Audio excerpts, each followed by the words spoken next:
Welcome everyone to this episode of A Story Always, in which we have the great pleasure of having with us Joshua A.C. Newman.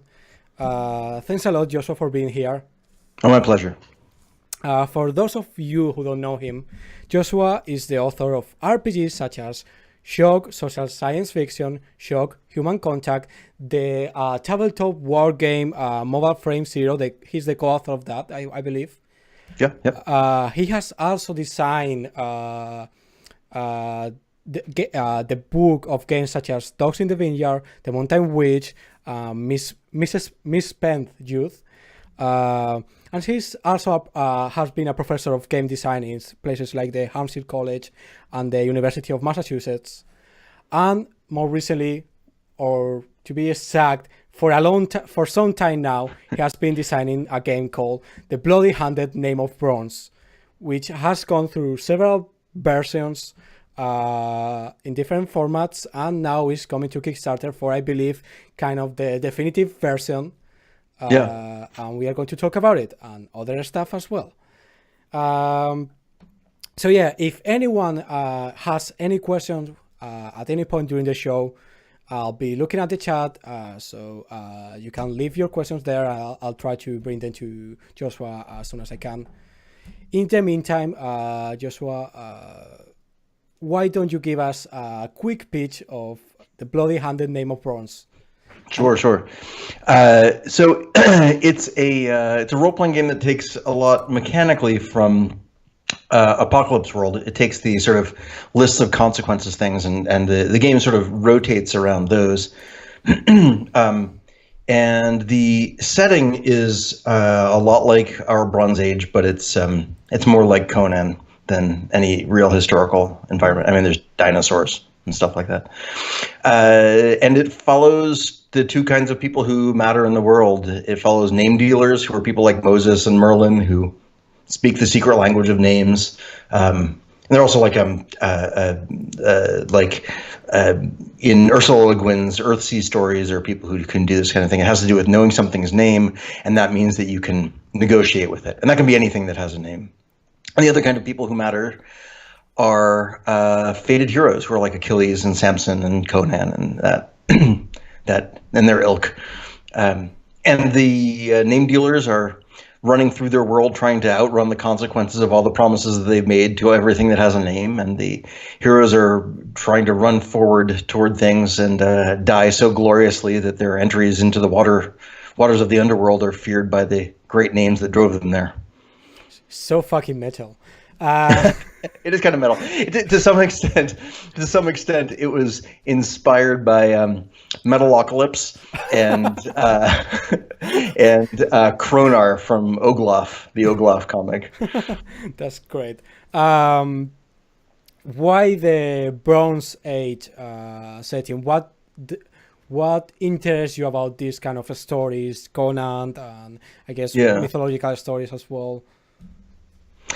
Well, I mean, there's a couple answers to that. One is that I'm Jewish, so our whole mythology, the whole Torah, is this, like, it fits in the same canon as the Enuma Elish. Like, we study the Enuma Elish, the Babylonian creation stories, like in regular Jewish training school, like as kids. And the other is that there was a conversation that I had many, many years ago where somebody was saying that they didn't want, in a role-playing game, they didn't want the dice to determine the outcomes of anything that really mattered. They only wanted the dice to determine the outcomes of things that didn't matter. And at that point, I said, like, well, why do that at all? Like, what? You're not using dice at that point. You're making sure that you're using dice just because you like them and they're shiny and you're used to them or something like that. But what if you captured a demon, and every time you did something with the demon, it became more powerful, and eventually it became more powerful than you. Mm-hmm. And every time you used it, it would get another die, and it would get bigger and bigger and bigger. And eventually it would get so big that its opinion about you, its master, might become less than flattering, and it might be less than obeisant. And she said, oh my God, I want to play that game. And I want to say this is 10 years ago or something like that. Sometimes it takes that long for an idea to really gel. So like that's the kind of setting, like you can't really have that kind of thing in any sort of monotheistic universe. And like, even if it's like in Dungeons and Dragons, the way that deities often work is that they're in competition with each other for followers for some reason. But that's not really like in pre-monotheistic, that's like a monotheistic version of a polytheistic world, right? That it's my god or your god. One of our gods has to die, right? But that's if all gods are local. Like if I'm I don't know, Spartan, and I'm visiting Athens, you better believe I'm paying obeisance to Athena because I'm in her city and it's her temple in the middle of the town, and I don't want to go around pissing off this god. Like that's not gonna work out well for me. So if you look, to some extent, this is a response to Dogs in the Vineyard, where Vincent was saying in Dogs in the Vineyard. This is kind of what the world would have to be like for this religion to make sense. He sort of made up a world. He sort of moved the goalposts around until it can make a little bit of sense.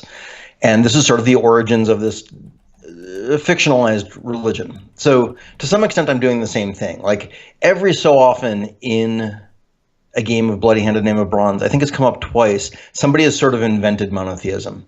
And I think it's really interesting. And it's always been a Jew who's done it, where that's actually been their objective. Their patron is very often. It's actually in the pulp edition right now. There's the monolith, which is just this stele out in the center of a desert with words written on it, and they tell the future, and they shoot lightning at your enemies and things like that. But it's something that you actually have to innovate, and at that point in the sort of socio-religious environment, there's nothing particularly compelling about that idea. Like it would have to be shaken out. Like it would actually have to win with its heroes and everything like that, So, the point where mythologically, where the God of the Israelites starts to really matter sort of on the world stage is, curiously, in the story of Joshua, where the Ark of the Covenant is being carried at the head of the army and it shoots lightning at the enemies of the Jews. And, this is history written by the victors in this case, that the Phoenicians took off and went elsewhere. Or more likely, historically, the Jews probably evolved from a Phoenician culture. But mythologically, that's the story, is that this is this god with its hero of Joshua going out and destroying cities and destroying other people's heroes. David and Goliath is one of those stories where David is this hero. Samson is one of these heroes. So it would have to be proven. And so I sort of wanted that kind of environment where there's no particular reason to think that a monotheistic point of view is any more valuable than any other point of view. And in fact, it's a great way to get everybody else's gods sort of aligned against you. So I think that's sort of the reason. Like it puts a question to a monotheistic perspective. Just like, I'm entirely happy to say I think Ishtar is a really interesting mythological character, but I wouldn't say I believe in Ishtar. I think Ishtar contains certain truths about humans, just like I think that the Tetragrammaton holds certain truths about humans and our perspective on the universe. So I wanted it to be like that. I wanted it to be like that, and I wanted it to be punchy and fun, which is why, I don't know, you die a lot in the game. Sometimes on purpose, sometimes not. And I feel like we have well expressed as a culture our opinion of what it was like in Europe mythologically after the fall of Rome, after sort of the as we entered deep into the Iron Age. We already have that conversation. Like that's Tolkien, that's even Conan, frankly. Like like anything that has a story of this great empire is usually the story of an empire of iron. It's not quite true in China, but it's close. So that's why. It's really cool.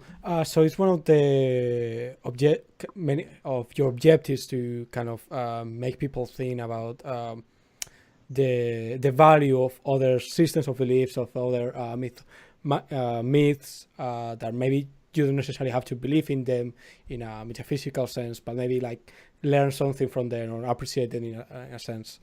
Yeah. Like if you're a hero following a particular god, that's where they're called great names. They're names that are big enough. It's usually like an ancestor or something. I was reading the Bhagavad Gita at one point, which really requires a teacher. That's a very, I mean, the Upanishads in general. There's this enormous and extremely dense text.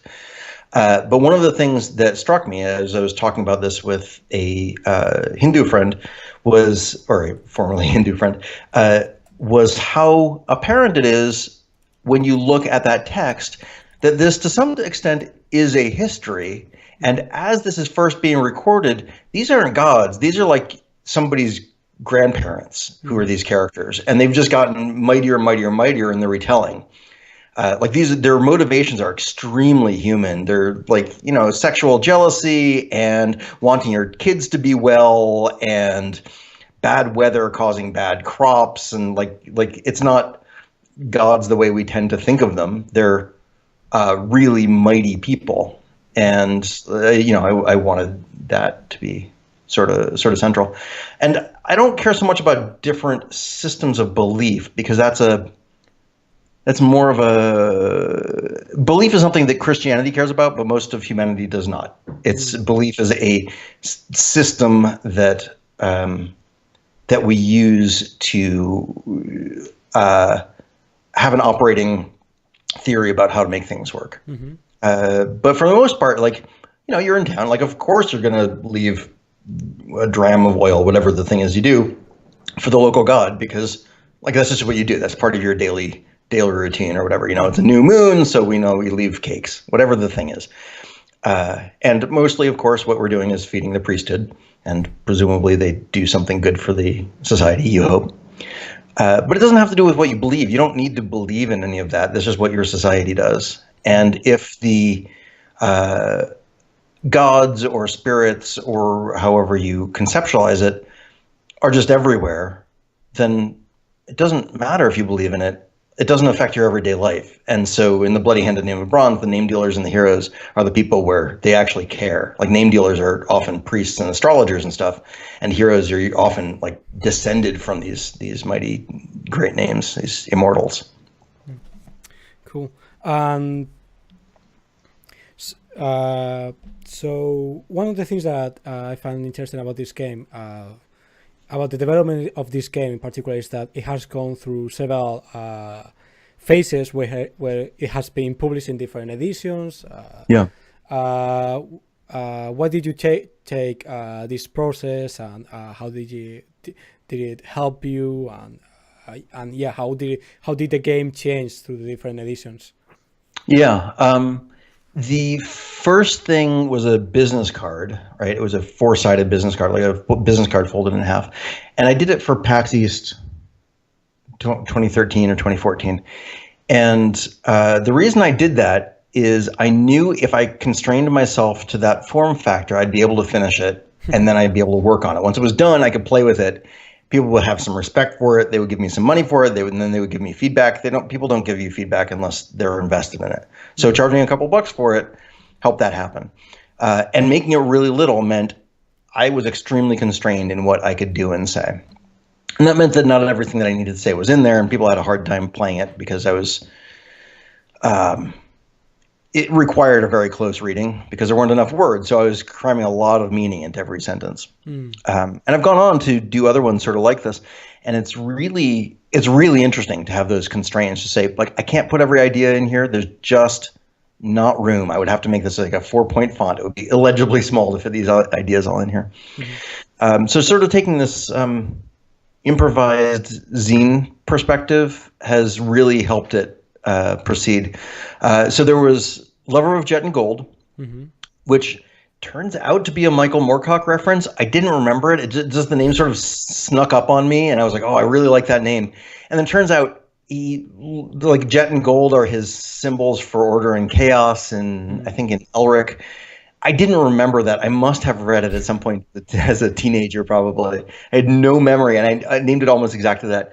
And then Heart of Bronze was the first one about heroes. And that's when I was saying, like, I started doing that because I was thinking, like, one of the tensions that you have as a name dealer is that you have to deal with these people who are way bigger than you and violent. And they need you, but they're going to be afraid of you. Like, I actually want to play that out. And that came to a large extent from my edition of Beowulf, which I don't remember what year that was, 2011 or 12, something like that, which is an extremely limited edition. I want to say I made 50 of them or 100 of them or something like that. And that was an experiment. It was, one side was the poem of Beowulf with commentary added as I was starting to understand it. The edition that I had to use was a really archaic version. By the time I was done with it, I realized I'd made a mistake by using that edition. Seamus Heaney's edition that I was reading side by side helped me understand it better than I ever had. So I had some notes in it as I started to understand it. Like, this is what's going on here.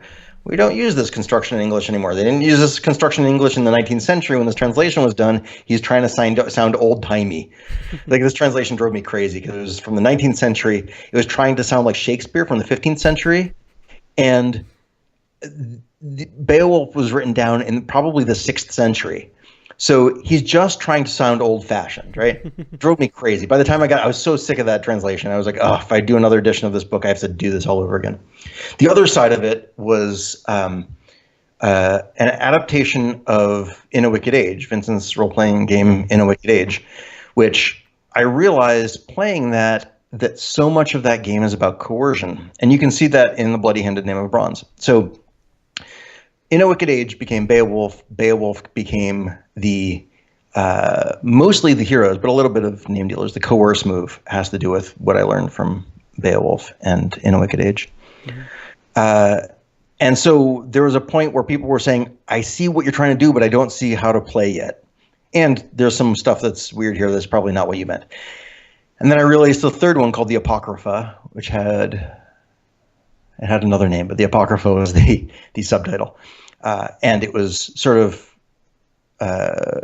explanations. It was sort of apologia and explanations. And then so there's 3 little books, which I want to say there are a few hundred out there. There are more than there were Beowulf, certainly. Those eventually became the pulp edition once I'd sort of rolled those lessons in. And what's interesting about the pulp edition is that people will come up to me at a convention and say, they'll like be holding the books and say, I don't understand how to play. Can you show me how to play? And we sit down, and I usually say, you do know how to play. You're playing right. It seems like it's meaningful that the text isn't giving you confidence to know how to proceed. And that's a problem that I have to solve. But the fact that people are actually 201 playing right was really, really instructive to me. And I think it's doing some unusual things. But one of the things that I learned from that is, no, I really need to go into a lot of explanation. Like, these are things, like I just explained, like this, a lot of this stuff comes from a conversation from 10 years ago. And In a Wicked Age is like 2000, let's see, 12 or something like that, right? So like all of these things sort of are all piling up to this point. And so when I'm saying like, oh, this is how you do the thing, nobody knows that I've been thinking like how I've been thinking about it over all these years. So the Codex is doing a lot of explanation, sometimes very explicitly. Like, there's room in the layout for explicit, lean, modern language. The center of the page is a rule snippet or a piece of fiction or something like that, and then around it, like a Talmud, is this sort of explanation in modern form. And another influence on this was at one point, and I've been thinking about this ever since, Luke Crane of Burning Wheel had this point that he used to say, which is the setting is the system. There is no I mean, you can have system that's like roll a dice when you do something hard or whatever, but the setting is the thing that says, what happens to my friends if I get hurt? It's the setting is what says like, what is the actual danger to me from my enemies, or how much can I affect the world? And those are all things that like you can put them in a little table and roll on it and so forth. But if you enter Dungeons and Dragons and say, I am a space slug who perceives time at a thousandth the speed of humans, I'm useless. Like I can't play Dungeons and Dragons with that guy. The whole thing will have happened. The whole adventure will have happened by the time I've taken my first action, right? So that's a setting expectation. So a lot of it is in the tone of the writing and the setting itself. So far, almost all of the setting is just in the tone, is in the way that I write it, which is why I need these two parallel texts. The really florid Robert Howard inspired writing is actually, it's easy to understand what it means, but not what to do. It's not specific, it's evocative. Yeah, is the on the Kickstarter you have sent to the back as a PDF, is that kind of the most recent version? Yep. Yeah, I can see what you mean. I remember that when I read it, the first 2 pages that are like very flavorful text. I was like, oh, this is really cool. I don't know what is going on, but I'm sure it's pretty cool. And then I was reading like, okay, so this is how you play this game. Yeah, okay, now I get it. I'll say try it, and you'll probably do it right. My experience is that people really play the game right. Yes. I'm hearing feedback now. For you? You're hearing feedback like echo? Yeah. From you? Let me go get headphones. Hold on. I'll be right back. Just a second. Wait for a moment, people. In the meantime, I was going to wait for the end of the recording of the episode, but since we have a moment, I'm going to take this opportunity to announce the next guest for Story Always. And I'm very happy to say that it's going to be Kira Magran, the author of such games as Conan, which I have here, finally, physical edition, super cool, and games in development such as Synth, and the game she's going to be mainly talking about in the interview, Something is Wrong Here, which is a LARP inspired by David Lynch movies and art. And yeah, it'll be a lot of fun. She has also collaborated with things like the hashtag feminism book. She's a writer in a really cool website I can't remember right now. Sorry for that. And she has a YouTube channel when she puts up B-blogs, so that's really cool as well. And now that Joshua's back, hopefully. I am. I hope so too. Yeah, there's no feedback. Great. So now we are back to the proper interview. Fabulous.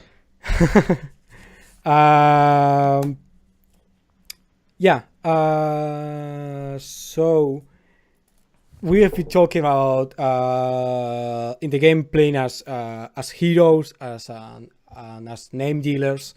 Yep.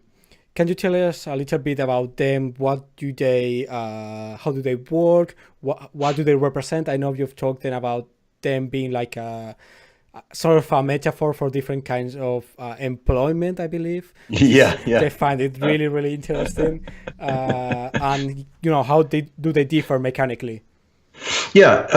So the first way that they differ mechanically is that they have different objectives. Mm-hmm. So in a role-playing game, I feel like objectives are something where it says, if you try to do this, that's where the fun lies. You might have a 10% chance of winning, right? If it's a board game and I have a 10% chance of winning, that's going to be pretty frustrating most of the time, right? Mm-hmm. But if in a role-playing game, if I say, like, I'm trying to, in the case of a name dealer, I'm trying to outrun the consequences of all the promises that I've made, right? So first off, it's pretty abstract. That's like, what are those consequences, right? But whenever you're trying to do that, that is going to make interesting stuff happen.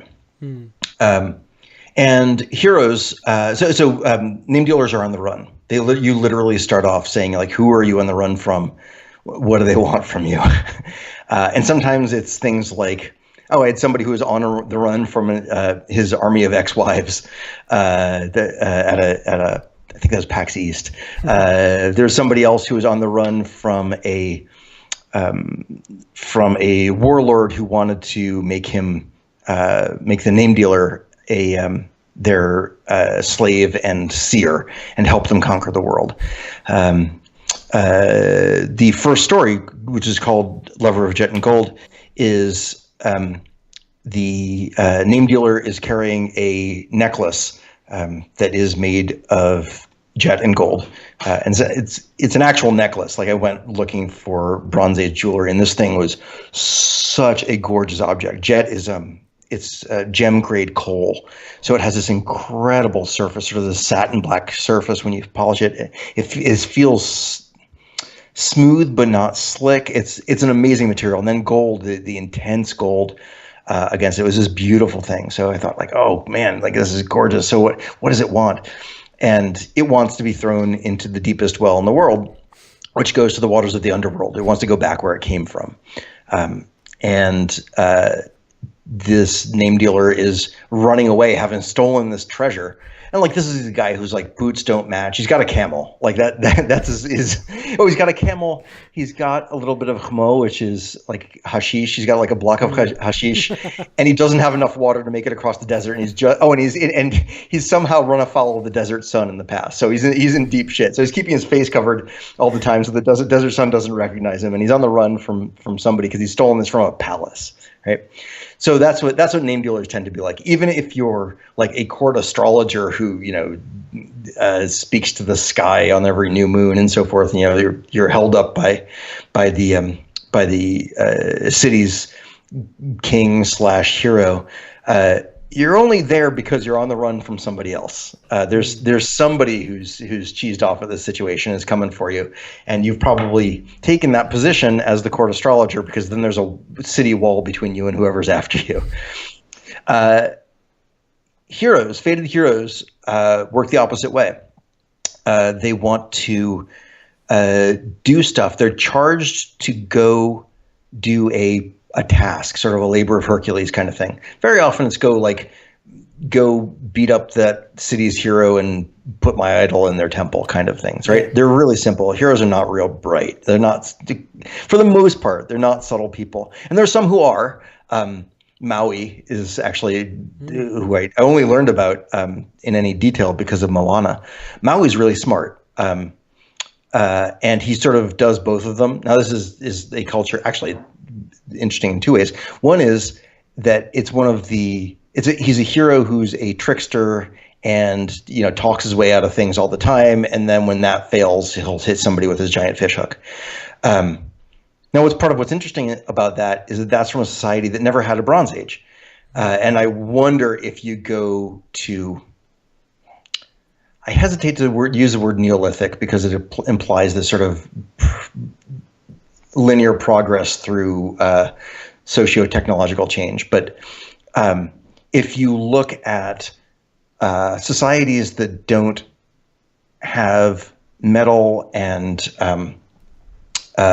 stationary agricultural societies, I wonder if their heroes look different. Like Coyote is sometimes a hero and sometimes sort of a trickster. I'd be kind of curious to see if I went, like, all of the stories that I know are sort of bowdlerized. And I kind of like to hear from the source, like, how they view characters like that. Mm-hmm. But in any event, when you're trying to be a smart hero and your model is Gilgamesh or Achilles or Samson, those aren't real smart guys. Hercules, not bright, right? That's not their strength. Their strength is that they're devoted. Their strength is that they're not afraid of their own death. They are notable in that they are really subject to shame. And so that's one of the things that's different about the name dealers and heroes. Name dealers get insulted all the time. They're used to it. Insulting them does not have an effect. They just roll their eyes for the most part. Heroes, if they're effectively insulted, it hurts them just like a physical wound does. And you can only take 2 of those before you're out of the game and you depart for the waters of the underworld. Now, a hero that's literally shamed to death. I don't even think we get to find out what happens in the waters of the underworld. Like you're out, everybody, you're just forgotten. But for the most part, like Achilles, in short order, suffers 2 wounds. The second one we all know about. He gets struck in the heel at his one weak spot, where he wasn't dipped into the river Styx or waved over holy fire. The first one is that his lover is killed right out from under him. And to him, you could read that if you're playing Bloody-Handed Name of Bronze. That's an insult. Like he was right there. Patroclus is right there, and Achilles isn't mighty enough to stop him, and he dies just like a regular common soldier. And so you could say like those are those fairly rapid fire events. Now, in the middle, he goes and he kills Hector and drags him around the town. Drags him around the town by the heel, right? So there's other stuff that happens in the middle there, but he's never recovered from that shame that he's feeling. So that's one of the big differences. Is they're out trying to do this big stuff and they're subject to shame, and name dealers are running away from things and trying to gain the resources to outrun their promises. But the only way they can gain resources is by making promises. And then the actions that they can take are quite different. They can both coerce. It's easier for heroes. They can, particularly if they have their great name on their side, heroes can coerce really easily. Name dealers can escape really easily, which is, and the way those are different, that actually took a little bit of experience in game design. Heroes can get 3 successes out of their list of 4. Name dealers can get 2 successes out of their list of 3. And the way coerce works is if you're doing supernaturally well, that is to say your dice have happened to have fallen out right, which they probably will. It happens fairly often. You can get all 3. With a name dealer, you can only have 2, and one of them is just a bait. So it's you get away, you are unseen, and you seize a destiny for your awesome escape. And so usually what happens there is you say, oh, but they saw where I went because I'm going to take that destiny, because destiny is hard to come from. It's easy to come from by heroes, although they have to use a lot more. It's hard to come by for a name dealer. So there's this temptation there to say, like, you know what? They can see where I went. I'm going to have this die to re-roll later, which is rare for me. And also you can save it up till you're dead because it matters what happens after you die. The heroes tend to be much more violent. And they follow their passions, and they, do things like push town gates open and things like that. Name dealers have coerce, make an offer for that which is desired, thieve, and escape. So your option's a little less socially acceptable, I guess. Although, I mean, all the murder that heroes do for some reason is socially acceptable. I'm not sure. That's fine. Do the thing, it's fine. It's interesting. I imagine with the heroes being so susceptible to unconstructive critique, that makes them like that reinforces that. Oh, you said what? I'm going to murder you now. Like right, exactly. Yep. Yeah, it makes them unusually vulnerable. It's you said something about the employment. Name dealers to some extent are about being sort of independently employed and independently unemployed, as I often say, and a freelancer or a self-publisher, that kind of thing, where you simultaneously get all these accolades and contempt from our society because you know how to do stuff. And people admire that, and they're also afraid of it because if they're right, you've been living your life wrong. And honestly, nobody really wants to pay you for all the stuff that you're putting all this work into, because if you get it, why shouldn't they get it? Because they have their big Dungeons and Dragons book that they keep, their binder that they kept everything in, and that's awesome. They should get paid for that too. Like all that. There's a lot of mixed messages that we get. And so name dealers are all about these mixed messages. Heroes have a job. They have a boss. their boss is their oracle, their boss's boss is their great name, and they get told to go do this job, and succeed or fail, they're sort of screwed either way, and they can keep sort of getting richer. But if they succeed, the god starts getting jealous of them. Their great name starts getting jealous of them, and if they fail, their great name starts getting mad at them for not doing their job. So that's my feeling about when I've been employed. Yeah, that's oh yeah, I can see that in especially in corporations and competitive environments. Yeah. Yeah, that's really interesting. How did that came about? Like, was that your intention since the beginning? Did that came out naturally? It came out as soon as I started to write in Lover of Jet and Gold. As soon as I started to write how they worked, I was like, you know what, the heart of where this, like, all my feelings about this come from my feelings about being an independent creator and a freelancer. And I was thinking back to my days as being a web designer. So, web designers speak the secret language of names, right? PHP. Yeah. I'm more of a JavaScript guy now, but yeah, I used to do a lot of PHP. At the time, it all PHP. Yeah. And to some extent, like the Beowulf I largely wrote in response to George W. Bush's rhetoric about heroes, which I considered extremely toxic, and still do, and we still use it, and we're still in the war that he started, whatever that was, 2002, 16 years ago. That sounds about right. Like, I have high school students who have never known us to not be at war.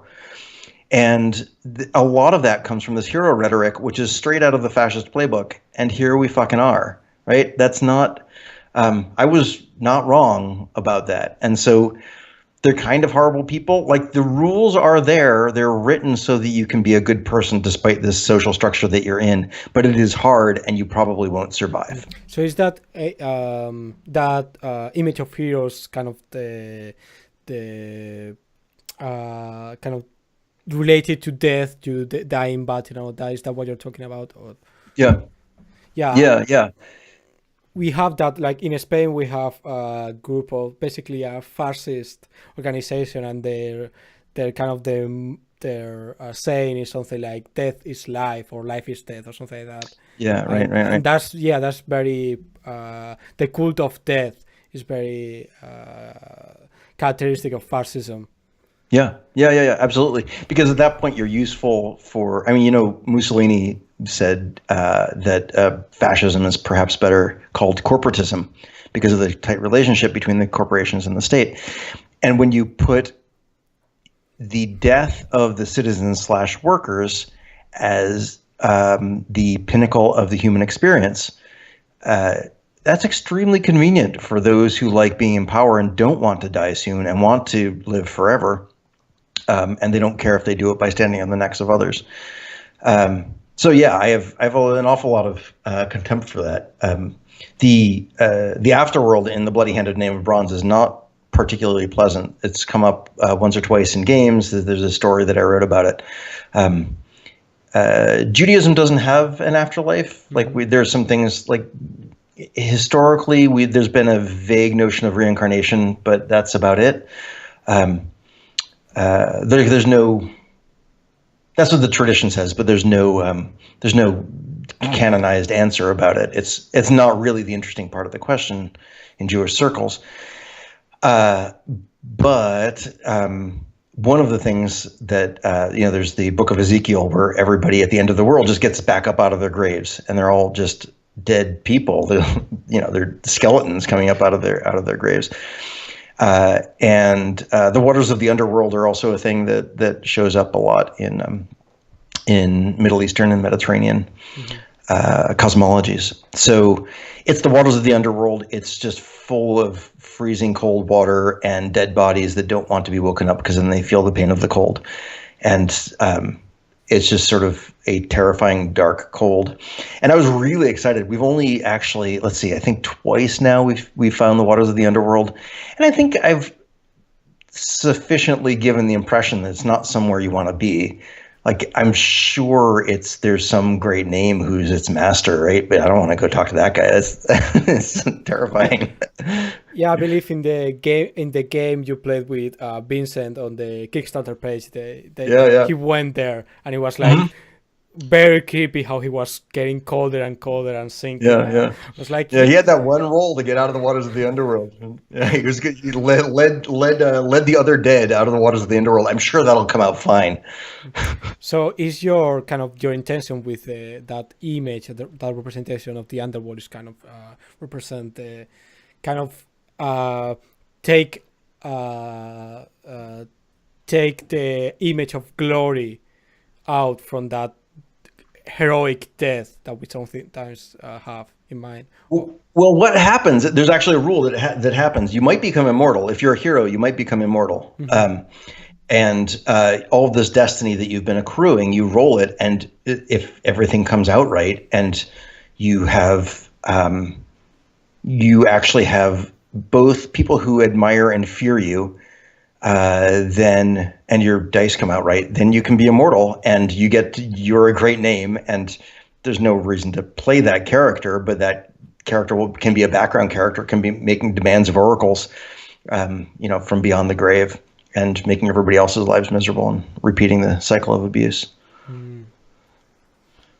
Yeah, you become one of the myths that inspire the next generation to go and kill themselves, basically in war or whatever. It's really interesting. One of the interesting, I guess, rules or quirks about the game that I found about in the game you played precisely is that apparently whatever a player says about the intentions of their character has to be taken as false by the other players, or as a lie. As a lie, not just false, as a lie. An intentional lie. Tell me a little bit about that. How that works out. What do you think? What do you have it there? So what's going on there is that what I care about, and this comes from reading Robert Howard's writing in particular. Actually, Michael Chabon's A Gentleman of the Road too, where people's internal states are only interesting when we're describing how characters are acting. And I think that this is something in general that I'm working into in my Microshock series on my Patreon. That is a rule. So far, it's a rule in the 2 that I've published and the 3rd one that I'm working on, because I think it's interesting for me to say, my character is really attracted to your character, right? That's just like sort of a fact.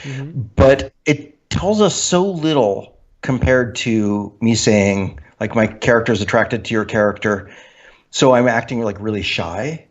Like that matters just as much as I say my character is attracted to your character, so I went off and I killed you this dinosaur and I'm cooking it for you, right? Those are different experiences of that character, and I want everything to be sensual, particularly in Bloody Hand and Name of Bronze. But in general, in role-playing games, I think we neglect the senses a lot. We sort of say what happens on this high level, and sometimes you have to. Sometimes what's going on is complicated.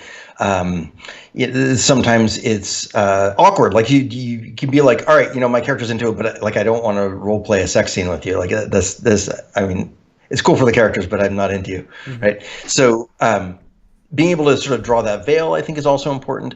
But also, if we are sitting down and eating this dinosaur over a fire, I want to know what eating a dinosaur tastes like. I think that's a really important part. I have an opinion about what a dinosaur tastes like, by the way. It's I bet they taste like ostrich. I bet they're like super lean beef, is my guess. Like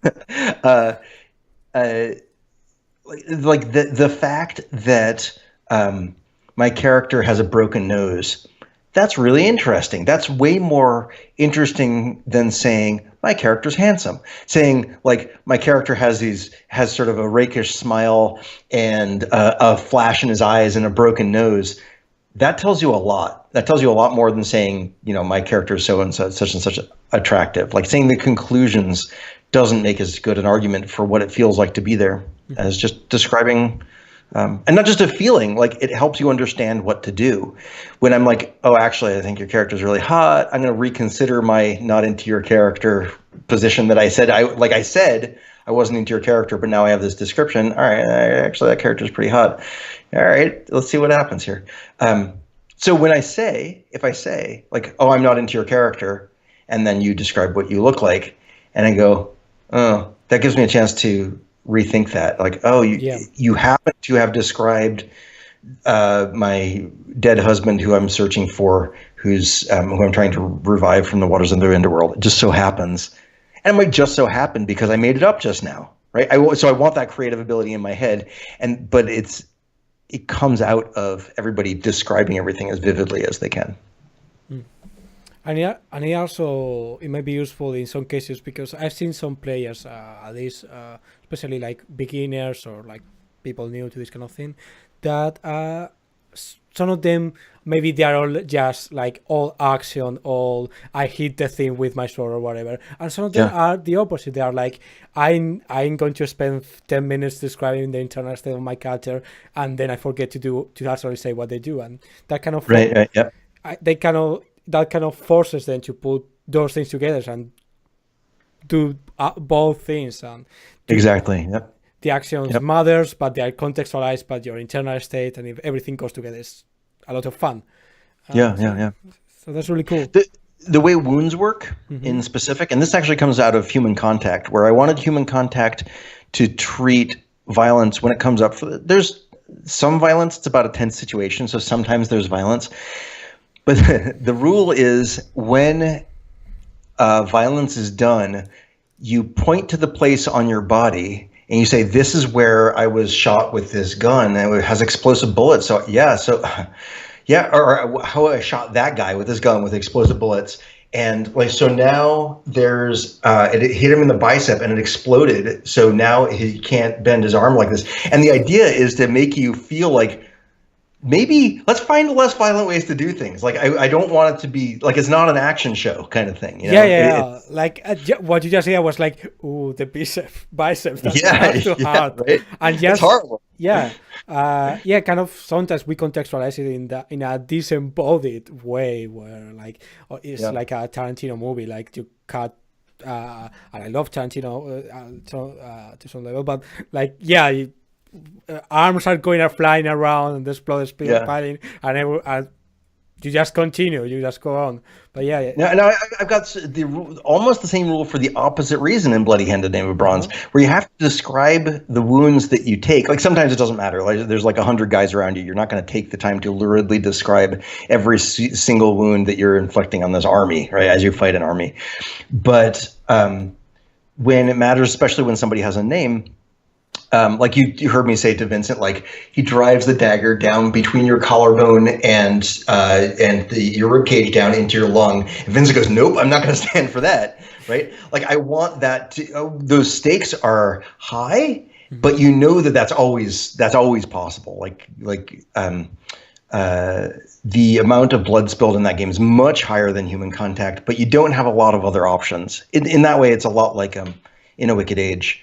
Where the other options are usually not fantastic. Like coercion is really, in a society that for the most part doesn't have laws, the guy with the stick wins every time, and the guy with the bigger stick wins, or the guy with the biggest gang wins, and that's how you get to be king. And so there's a lot of dismemberment. One of the things that happens in Bloody Hand: The Name of Bronze, though, is that you recover that die, and you only have 2 of them. You recover that die as soon as you've done whatever it takes. So there have been characters who've lost an eye and then replace it with a seashell. There was a character who had a branch for an arm, a tree branch. There was I don't remember what the history of the tree was, but he'd been carrying around this branch, and then he had it made into an arm to replace the arm that they'd lost. So there's all sorts of stuff like that where the violence is sort of mythological, but it's implied that these are stories being told by somebody who, of course, has seen animals being slaughtered and, of course, has had to go to war at least once or twice in their lives. they're familiar with what it looks like when somebody gets hit, and they put up with it. Unlike in Human Contact, where it's a super humanist, enlightened society where they're out there trying to keep things from escalating like that everywhere. That's really interesting. I was trying to remember. Anyway,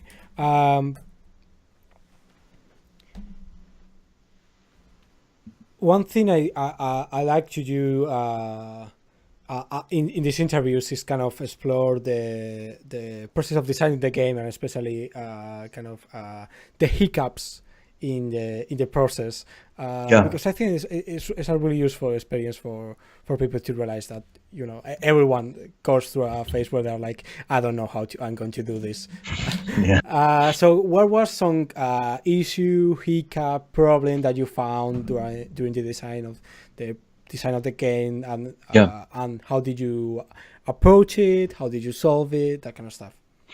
The biggest one is that among the hero's actions is follow your passion for another. And what that means, it's supposed to be one of two situations. One is that it's like Paris and Helen, where these are these kids who are saying, like, I don't care about what our parents are up to. Like, I know you're promised to somebody. I know, like, where our families are rivals and they're in a tense situation, but you are hot. I'm gonna go for it. And everybody's DTF, and that launches 1,000 ships, right? So that's one of the things. Also, Romeo and Juliet is that kind of thing. Much, that's a story from 2,000, 3,000 years later. But that kind of impulse, like, you've got power, they're a hottie, they're looking at me too. Let's see if we can get away with this. And of course, in the stories we have, no, they don't get away with it. But so that was one objective. The same move is used with a different combination of consequences for, like, Gilgamesh and Enkidu, who go out in the desert and they fight and fight and fight and fight and fight till they're buddies, right? And maybe it feels like there's a sexual thing going on there, and that's because, like, they come to this great sort of companionship, one way or the other, right? Now, the problem is the way that I'd written it, and this is a problem when you're drawing from the classics in general, and somebody pointed this out. So my intention was, if I recall, like, options 1, 2, and 3 are for basically, like, we just fell in love with each other across this diplomatic dining table that's very tense. Like, we're going to go do it behind a curtain. Damn the consequences. And 2, 3, and 4 are, we just wrestled until we became great buddies. It turns out, I can't remember exactly the combination, but if it was like 1, 3, and 4, you can fight somebody into having sex with you, and then they have to be your friend. And I was like, oh shit, that was not the rule that I wanted. And it was pointed out in a playtest, and I was like, how do I do this? Like, do I need another move? Do they need to be separate things? Like, I'm not having a rape rule in my game. Like, and this is part of the problem is, the classics are super rapey. There's a lot of rape in the classics. And I was like, but it's not. I mean, there's dinosaurs. The reason the dinosaurs are there is because this is historically inspired, but we're writing this in the 21st century. And we're treating people like people. There are, the way gender is treated canonically. It's one of the few things that I touch on canonically, is that there might be a society that has gender segregation, but that's not the way that humans operate in general, right? And so if you don't have gender essentialist power dynamics, then it reduces the amount of rape that's even viable as an expression of power, and doesn't eliminate it. And this is being played by grown-ups. Like, if I'm saying, listen, if I'm saying to you as we're playing, like, this is like, I want to have this story about my character who's recovering from this rape thing. I want you to be able to do that. I don't want to banish the concept from adults. But so what wound up happening is I inverted the power dynamics. If you're wrong, so if this is somebody who's a non-player character, what you've done is you've uncovered their love for you. It turns out they're really in love for you after all. I mean, that's one of the things that you can choose. if it's another companion, they and they don't accept it, you are immediately shamed at their discretion. You're immediately shamed, which if you're a hero, you're now literally half dead. Now, if and the immediate consequences of that.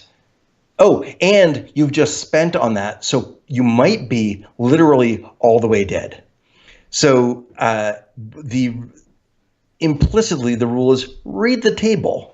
If I start saying this to you and you're like, I don't want to do this, man, I can't. Like, there are rules all throughout of this. They can say, oh, all right, then I wouldn't have done that. I'm just going to back up and do something else instead.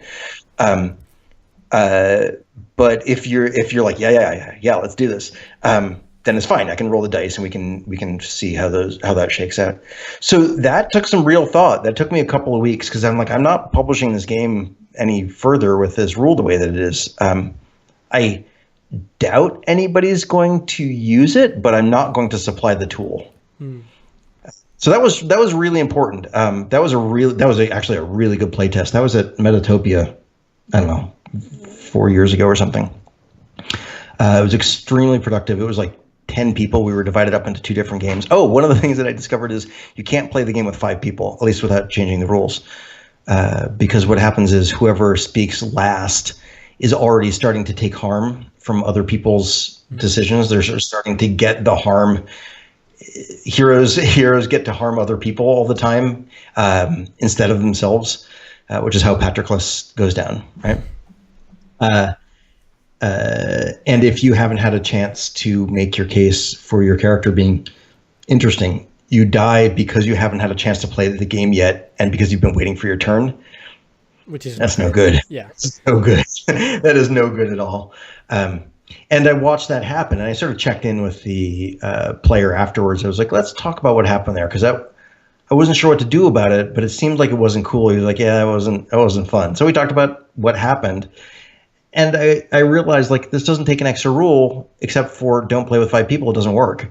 And I'd seen other games sort of start to get there, and the only reason it didn't happen was because other players pulled back to the detriment of the rest of the game that was ongoing. Right? So it just doesn't work.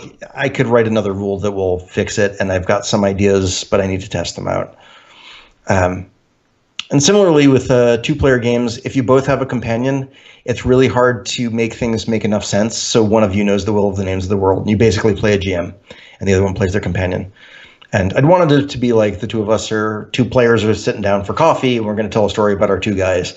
And it's going to take some redesign. I don't know how to do it yet. I have some ideas, but I don't know how to do it yet. Cool. So another thing, kind of in the process of developing this game, which has been a while, so this may be like very general. Has there been any kind of lesson or idea about game design in general that you have developed or discovered or realized through developing this game that you think could be applicable, that could be useful to anyone who is designing games, thinking about designing a game?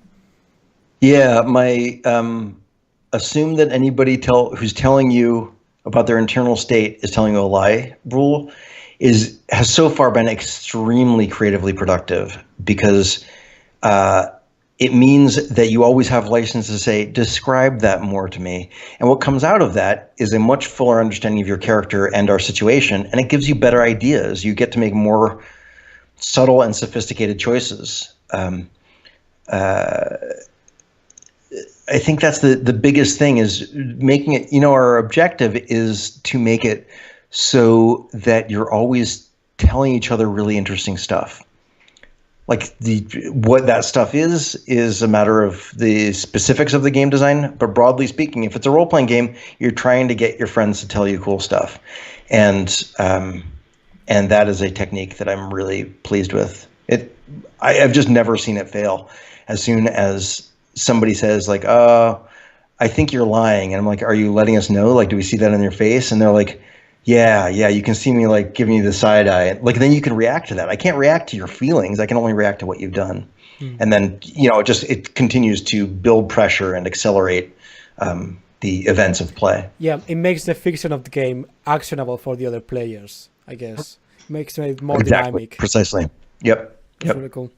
Yep. And kind of talking about the game book itself, what can you tell us about especially since you are a book designer, a graphic designer? Yeah. What can you tell us about your plans for the physical product itself? Well, one part that I'm really excited about is that the illustrators I'm working with are just amazing. There's Shell Khan, whose best known thing is by Crom, who also writes role playing games and stuff. And she's just a huge Conan fan. And over the last couple of years, her drawing has just tightened and tightened and tightened, and yet it never loses its sort of free-flowing dynamic. Like it really feels like she's drawing it in brush and pen. Like she's not fussy about it at all. Jabari Weathers, who is extremely tight, their work is just like there's never a missed muscle. There's like the reflection on the eyes is expressing something to you about the character's emotions. And then they just love making like a giant face buried in desert sand. Like, they really understand the enormous sort of lurid landscape. They understand the architecture, not just the people, but the architecture of the sword and sorcery genre. And Simon Roy has been working on a series called Prophet for years now. I don't know if it's over yet, which is sort of sword and sorcery space opera kind of stuff about a guy who's been cloned a million times around the galaxy, who was supposed to be like the hero of the Earth Empire, but at some point, 1,000 years ago, whatever, the Earth Empire fell. But now all of his clones are waking back up. And bit by bit over the course of the story, he's like, as his clones die, the story will follow a particular clone until it dies. And, it's got superpowers, and like he can regrow limbs, and he's super strong and stuff. He can eat anything, which I think is a great superpower. He can eat anything. But bit by bit, he starts to be like, wait, so why am I fighting for the Earth Empire again? They seem like they were awful. Like, we've watched the consequences of the existence of the Earth Empire for 1,000 years. Like, I have all this hindsight. Maybe plan B is go get the Earth Empire. And it's great. Like sometimes it's just like John Prophet talking with like a bunch of weird translucent aliens and fox people or whatever. And sometimes it's, fighting with axes and ththings like that. And he also did a series called Habitat that I'm really hoping to make a game out of, something like it, about a generation ship where its society has become sort of stratified and feral. And his art is just incredible. The way that he has this like Mobius precision of design, but his lines are so loose that that everything there, every line has to do with what you're feeling about this thing right now. But in his head, he has a perfect mechanical drawing of this object or these clothes, this food, this character's physiology is like, he knows it with anatomical precision, but the way that he draws it is this very loose, you know what it's like? It's like the Lagnier Northern European style, like the Belgian style comics, only it stopped before it got to the final inking. It like went from pencils to rough inks, and he's like, that's beautiful, I'm stopping there. And I love the way that he does it. I'm actually trying to learn to draw like him, and I've got a really long way to go. But those illustrators are adding just a huge amount to the game, because the setting is system in so many ways. And then, as I said, the book layout itself is inspired by the Codex Sinaiticus, which is a Chumash, which is a Codex Torah. It's about this big.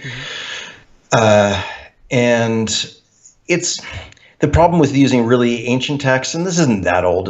It's like Roman period, from the Sinai Desert it was found. Its handwriting is really beautiful. But it is, it's written for professional readers, right? It's written for monks and priests. So it's not written for you to sit down and read and use as a reference or anything. This is for somebody whose job it is to read this book. So I've changed column widths and stuff like that. And then additionally, I'm using a device that's used in the Talmud where you have a page. In the center of the page is a section of Torah written in Hebrew, and then around it is written commentary on that. And that commentary will often have commentary inside that. I don't think I'm probably ever going to have to go 3 levels deep for this commentary since there's no time passing. You know, I'm only one person. I don't need to comment on my own comments. But what that does is it means that the center section of the book is the rule text, and then the explanations go around the outside. And all of those things where it's hard to understand what this means. You feel what it wants to say, but it's hard to understand. You know, how many dice do I roll? How do I roll the dice? I can say in this florid language, and basically, from what I understand, the commentary is going to need to say, like, yeah, you're getting it right. What you think it says is what it says. You're going to be fine. You're going to be okay. And then some of it's going to be fiction and stuff too. Some of it's stories that have been up on Xenoglyph on my Patreon blog over the last few years, and Shell and Simon and Jabari are each writing a little short story for it. Cool. So since you're talking about that, I think kind of to finish it up, I'm going to ask you to tell us a little bit some story, some short story from one of your games, something cool, something you liked it. Just quickly, and maybe tell us how the game pushed the narrative one way or the other. And in the meantime, I'm going to send all the links on the chat. Great.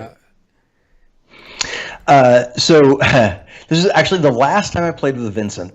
He was playing a name dealer who was on the run from a monster. And the deal with this monster was that you could never kill it the same way twice, which is a great example of how the setting becomes the rules, right? Like now we know we can kill it and it doesn't stay that way, but it's going to come back as something else. So he sets out writing ways that he's killed it. Like he's killed it with an arrow, he killed it with a sword, he's killed it by crushing its head with a rock. And now he's just on the run from this thing. And he's entered into a city because city's got a wall, and cities don't let monsters in. That's the reason you've got a wall. And he gets in there and he finds out once he's there and he's sort of just going around like trying to get some dinner that there's a monster at the gates, and he's sort of going, okay, I guess this army will probably handle it. And of course, it's a monster. Of course, a regular army can't handle it. And he sees the city's hero running by, who's this, you know, like enormous woman with like made out of back muscles. Like their people are archers, right? So she's running with her with her bow in one hand and like a quiver of arrows in the other hand, and she's got her helmet on, like this, like a linen kilt, and she's going up to just like go kill the crap out of this thing. And Vincent goes out and sort of says, "Hey," he finds out her name, and the well of names in the book, I happen to have drawn almost his character's name out of the well of names, probably because it was on the top of my head. So once he realizes that, he says, "Hey, you know, I might be able to help you with this situation. I know this monster." And so, of course, she's looking for intelligence on how to kill this monster. And so he tells her a little bit about it and tells her about what he's doing. And she sort of goes like, "Well, wait a minute. I don't actually want to live in the city. I'm not really in line to be king, and I don't want to be a king. I'm an adventurer. I want to kill monsters. I want to make a name for myself." And the monster, he says, "Well, is there a lake near here?" And she says, "There's an oasis." And he's like, "It's never been drowned before." And he takes the hero out to the oasis. The monster gets a. So the monster at this point is a rat king. You know what a rat king is? The ones that are. Their tails are all grown together. Yeah. Right. So it's a human-shaped rat king. This is a hulking mass of rats, right? It's the last thing you want in a city.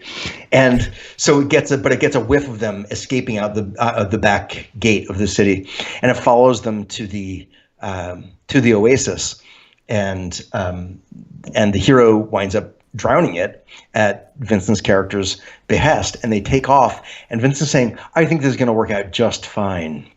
And what his plan is is that because their names are very close, his job is to get the monster chasing her. Instead of him, get it just confused enough that they got the name wrong. There's this horrifying thing that he's somehow summoned as a student in the language of names is then going to follow her, and he's just going to get to go fade away. That's really cool. Yeah, that's a lot of fun. Yeah, for what I've seen of the playtest of the game you did with Vincent, you end up with a lot of stories that are a lot of fun, that are very dynamic, that they are never like that they're always changing and evolving. And yeah, it is really cool to see. It must be even cooler to play. So yeah, it's a lot of fun to play. So for everyone out there, I just send the links on the I put the links on the chat. Once this is on YouTube and you are able to see it in the future, you'll also will be able to find all the links in the descriptions to the Kickstarter for the Bloody Handed Name of Bronze, as well as Joshua's Patreon, where he's doing a lot of science fiction designs and cool stuff that you can see there. I've put the Twitter, so you can reach him there, and his website with all his previous works, so you can find all of that there. And with that said, I think we're going to start to say goodbye for today. Thanks a lot, Joshua, for being here today. It was a lot of fun. Thanks, Angel. Yeah, it was a lot of fun. And for the spectators, I hope you liked it.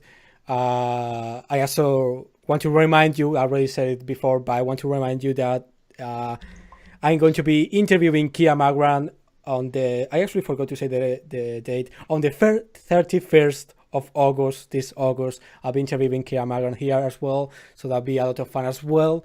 And in the meantime, if you want to subscribe to the channel, both here and on YouTube, that'll be super cool. And especially pass the link around, pass the Kickstarter around, support it if you can and if you want. And yeah, that's pretty much it for today. Thanks everyone. Hope you like this. I'll see you all very soon, I hope. And until the next time, lifelong, may the force be with you. And I'll see you next time. Goodbye.